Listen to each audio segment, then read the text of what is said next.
Hello, my name is Menasia Henry Ngagui, and I am an Australian Aboriginal name.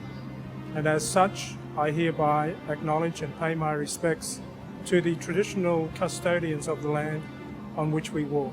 In recent times, Australia has stood at the forefront and experienced the impacts of climate change and extreme weather events. These extreme weather events have impacted greatly on our economical, social, environmental and political landscapes. Last summer, the state of Queensland experienced one of the largest natural disasters in Australia's recorded history.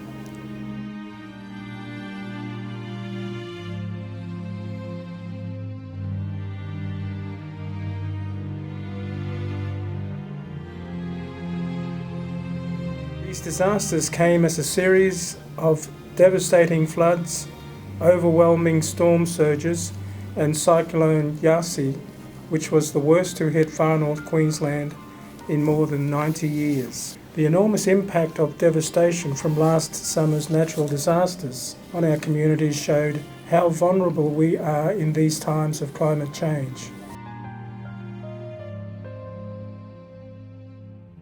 In the aftermath of these extreme weather events, we experienced outstanding acts of goodwill, of mateship, as an unprecedented number of volunteers took part in major recovery efforts. But even 10 months on, still much has to be done. A solution lies in the resilience of Australia's peoples. We must plan and prepare for all natural disasters. We should seek guidance from the people who have occupied this land for the past 50,000 years. Their local knowledge and experience and the way that they built their resilience to natural disasters over such a vast period of time and to survive is knowledge that all Australians will be richer in knowing and understanding. It is vitally important to build the resilience of all Australians and encourage preparedness for natural disasters. We also aim to foster an atmosphere where Indigenous people will play a lead role in building the resilience for the entire community. Volunteering Queensland currently runs a strategic project with the support of the state and federal government through the Natural Disaster Resilience Program, where we work together with Aboriginal communities to learn how they understand and respond to natural disasters. We are approaching this in a culturally sensitive manner, being considerate of history, of people, of country. We use a model of yarning that is very respectful, as Indigenous communities are much more about who's your mob, where's your country, and what is important to you. We focus on building relationships and working with Indigenous communities the way they want to be engaged with. I am conveying this message to you from the circle of learning, from the circle of knowledge.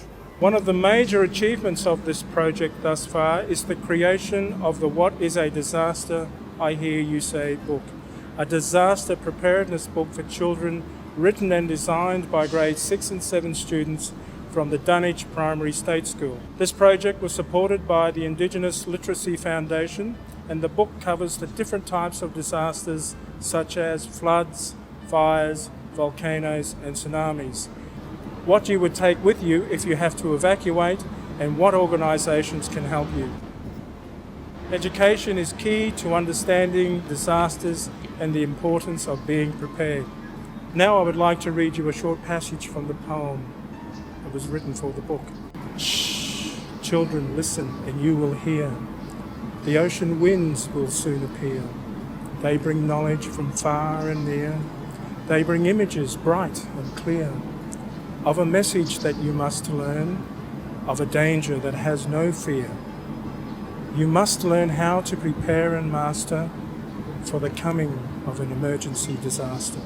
At the Jarjam Yarning launch event, supported by the Rotary Club of Capalaba, children participated in a literacy art exchange activity where they drew their interpretation of disasters and disaster preparedness on postcards, which will be shared with other Queensland schools to spread these important messages.